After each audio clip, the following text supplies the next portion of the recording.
And it was FDR's idea that the people who owned the trolleys had to divest them so the trolleys could flourish on their own.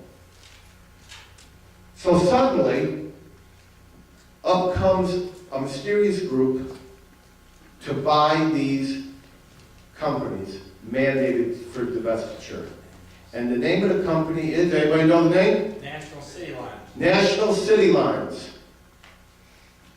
Did you read my book already? National City Lines, operated by 5 uneducated bus drivers from Minnesota, the Fitzgerald boys.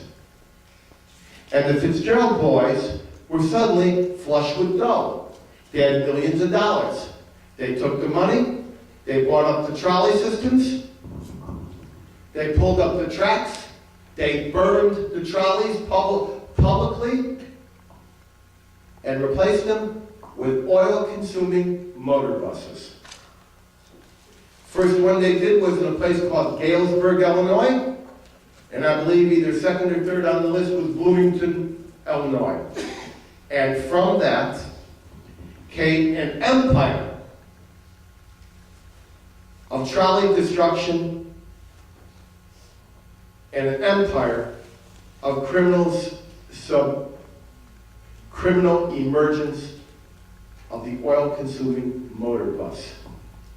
From Bloomington, Baltimore, Tampa, Los Angeles, 40 cities across the United States, owned and operated and put up by these 5 uneducated bus drivers who had endless amounts of cash at their disposal, but it was all done pursuant to secret agreements that once the buses came in, electric trolleys had to go out, and no other form of propulsion was permitted.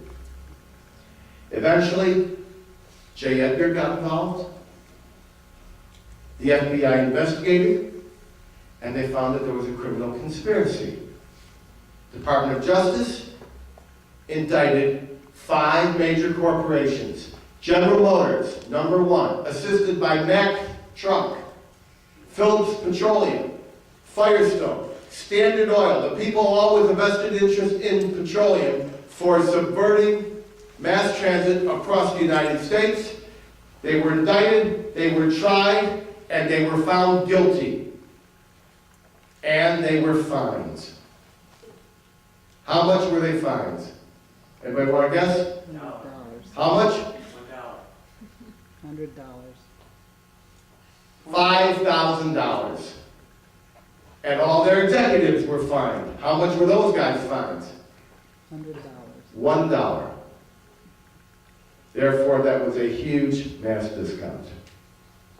And not only did they use their own corporate muscle to subvert the trolleys, they sent their executives out to form other companies, and in fact, other cities like Minneapolis, which were not part of the empire, were working alongside it to do the very same thing. They appealed it all the way to the Supreme Court, and 3 branches of government concluded that General Motors was engaged in a criminal conspiracy for which they were found guilty for subverting mass transit from east to west. Eventually, since corporate criminals were not the best ones to run a public transit system, those public transit systems went broke, and because of urban sprawl, and they were too big to fail, where we heard that, and the dependence of the population on these transportation systems, who got stuck with them? They became public property. They went from private to public, and then it became a public burden.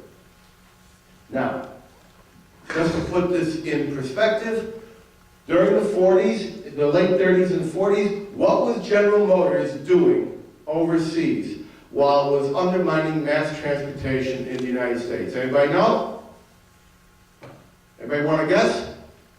Making railroad locomotives. Who said that? Who said what? Who said that? Building cars and trucks for Hitler. Yeah, that's right. They were motorizing the Hitler regime, getting them off a horse to take over Europe.